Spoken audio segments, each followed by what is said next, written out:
दोस्तों,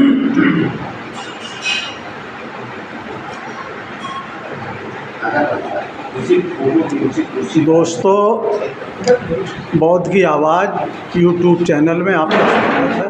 मैं ब्रजलाल बौद्ध और आप देख रहे हैं हमारा चैनल बौद्ध की आवाज़। आज हम यहाँ बरेली के बहुजन समाज पार्टी के मंडल कार्यालय पर आए हुए हैं और अभी अभी हमने देखा कि यहाँ पर छत्रपति साहू जी महाराज की जयंती मनाई गई। इस संबंध में इस मंडल कार्यालय में उपस्थित है हमारे जिला अध्यक्ष बहुजन समाज पार्टी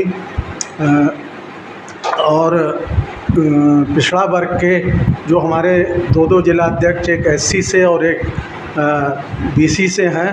तो मैं आज के इस समय में आज जो जयंती मनाई गई है पिछड़ा वर्ग के, जो हमारे अयोध्या प्रसाद गंगवार जी हैं, ये पिछड़ा वर्ग के जिला अध्यक्ष हैं बहुजन समाज पार्टी के। मैं उनसे पूछना चाहूँगा कि आज ये जो जयंती आपने मनाई है तो इसमें आप हमारे समाज के लिए और बहुजन समाज के लिए क्या संदेश देना चाहते हैं पिछड़ा वर्ग के लिए? अयोध्या प्रसाद गंगवार। आज राजऋषि छत्रपति साहू जी महाराज का जन्मदिन। इनका जन्म आने के दिन आज की तारीख में ही 1874 कोलापुर महाराजा थे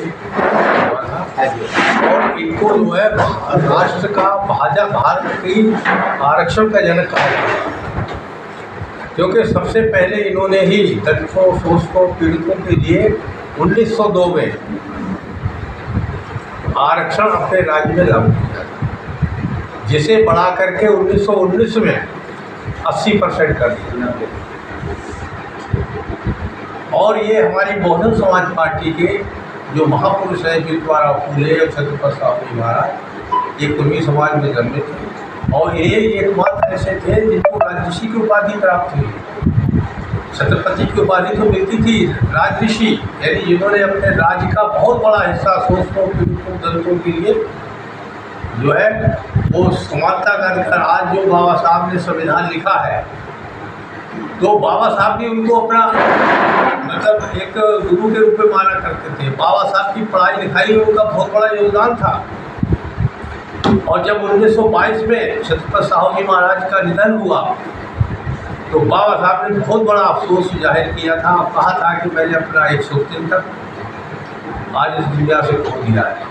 और उसी आरक्षण से प्रेरणा लेकर के जो उन्होंने अपने राज्य में कोल्हापुर में लागू किया था, बाबा साहब ने शोषकों को, पीड़ितों को, जाति जनजाति को आरक्षण पहले ही करा दिया था। संविधान लागू 1965 के अंत में होगा 1932 में, लेकिन जो शेष रह गए थे उनको, जिनको आज पिछड़ा वर्ग कहा जाता है, उनको संविधान में पिछड़ा वर्ग विभाग की मान्यता दी समाज के लिए, जिसमें 3743 जातियाँ मानी जाती हैं 1931 की जनगणना के अनुसार।